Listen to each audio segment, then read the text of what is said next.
YSR Congress party office నందు ముఖ్యంగా BC నాయకులు, మంత్రులు కావచ్చు, ఎంపీలు కావచ్చు, రాజ్యసభ సభ్యులు కావచ్చు, ఈరోజు బీసీ ముఖ్య నాయకులందరూ సమావేశమయ్యి గడిచిన 2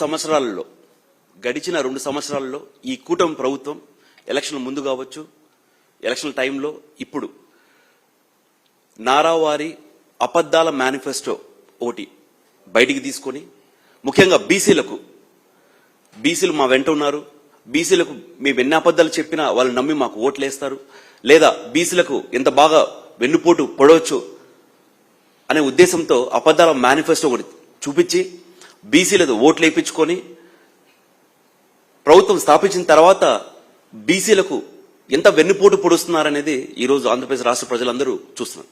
ముఖ్యంగా ఇందాక అన్న వాళ్ళు అందరు క్లియర్గా చెప్పినట్టు బీసీలకు 50 ఏళ్ళు దాటిన తర్వాత పెన్షన్లు అన్నారు, బీసీ డిక్లరేషన్ అన్నారు, లేదా యువతకు ఉద్యోగాలు అన్నారు, లేదా ఒక అవ్వాతాతకు పెన్షన్లు కావచ్చు.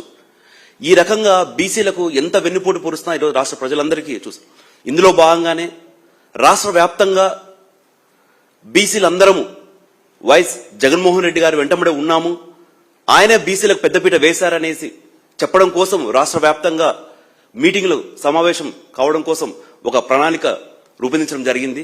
అందులో భాగంగానే అతి త్వరలో విజయవాడలో ముఖ్య నాయకులతో ఒక సమావేశం ఏర్పాటు చేసి దాని తర్వాత జోనల్ వైజ్, డిస్టిక్ వైజ్, దాంతోపాటు కాన్స్టిట్యూన్సీ వైజ్ ఇంటింటికి చేరే విధంగా నారావారి వెన్నుపోటు కార్యక్రమం ఎలా ఉందో ఇంటింటికి చేరే విధంగా ఈ బీసీ సెల్ కార్యవర్గ ప్లాన్ చేసింది. దానికి సంబంధించిన పూర్తి వివరాలు అతి త్వరలో పాత్రికేయ మిత్రులందరి ద్వారా రాష్ట్ర ప్రజలకందరూ తెలియజేయడం జరుగుతుంది.